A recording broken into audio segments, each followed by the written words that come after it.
ആറ്റിങ്ങൽ ഇരട്ടക്കൊലപാതകത്തിൽ രണ്ടാം പ്രതി അനുശാന്തിയുടെ appeal supreme കോടതി ഫയലിൽ സ്വീകരിച്ചു.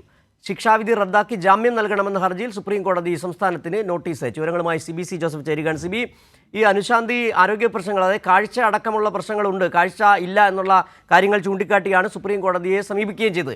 ഇപ്പോൾ ഇരട്ട ജീവപര്യന്തമാണെന്ന് തോന്നുന്നു ഈ അനുശാന്തിക്ക് വിധിച്ചിട്ടുണ്ടാകുക. എന്താണ് ഇപ്പോൾ ഇത് സംബന്ധിച്ച് സുപ്രീം കോടതി നോട്ടീസ് അയച്ചതുമായി ബന്ധപ്പെട്ട് കൂട്ടിച്ചേർക്കാൻ കഴിയുന്ന മറ്റു വിവരങ്ങൾ?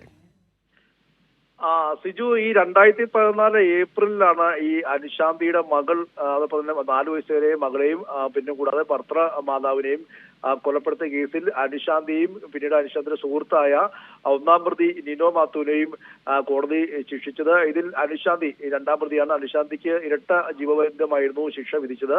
ഇതിലാണ് ഇപ്പോൾ ഒരു അപ്പീലുമായി സുപ്രീം കോടതിയെ അനുശാന്തി ഇപ്പോൾ സുപ്രീം കോടതിയിൽ പോയിരിക്കുന്നത്. അതായത് സുപ്രീം കോടതിയിൽ തന്റെ ശിക്ഷാവിധി റദ്ദാക്കി ജാമ്യം നൽകണമെന്നാണ് ആവശ്യപ്പെട്ടിരിക്കുന്നത്. ഈ ഒരു അപ്പീൽ ഇപ്പോൾ സുപ്രീം കോടതി ഫയലിൽ സ്വീകരിച്ചിട്ടുണ്ട്. അതിനുശേഷം ഇപ്പോൾ ഈ സുപ്രീം കോടതി സംസ്ഥാന സർക്കാരിന് ഇതുമായി ബന്ധപ്പെട്ടുള്ള വിശദീകരണത്തിന് വഴി ഇപ്പോൾ നോട്ടീസ് അയച്ചിരിക്കുകയാണ്. 2014 നടന്ന ഒരു കൊലപാതകമാണ്. അതിൽ കൊലപാതക ശ്രമം, തെളിവ് നശിപ്പിക്കൽ, ഗൂഢാലോചന അടക്കം കേസുകളാണ് ഈ പ്രതികൾക്കെതിരെ ചുമത്തിയിട്ടുള്ളത്.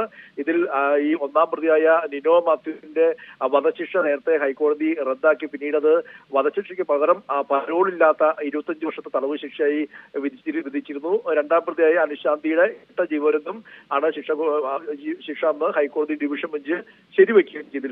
ഇതിന്റെ എതിരെയാണ് ഇപ്പോൾ സുപ്രീം കോടതിയിൽ ഒരു അപ്പീൽ അനുശാന്തി നൽകിയിരിക്കുന്നത്. ഈ അപ്പീലാണ് ഇപ്പോൾ ഫയലിൽ സ്വീകരിച്ചിരിക്കുന്നത്. സിജു, ശരി. CBC ജോസഫാണ് ദില്ലിയിൽ നിന്ന് വിവരങ്ങൾ നൽകിയത്. ആറ്റിങ്ങൽ ഇരട്ട കൊലപാതക കേസിലെ പ്രതി അനുശാന്തി ജാമ്യം ആവശ്യപ്പെട്ട് സുപ്രീം കോടതിയെ സമീപിച്ചു. സുപ്രീം കോടതി ഇപ്പോൾ സംസ്ഥാന സർക്കാരിനടക്കം നോട്ടീസ് അയച്ചിരിക്കുന്നു.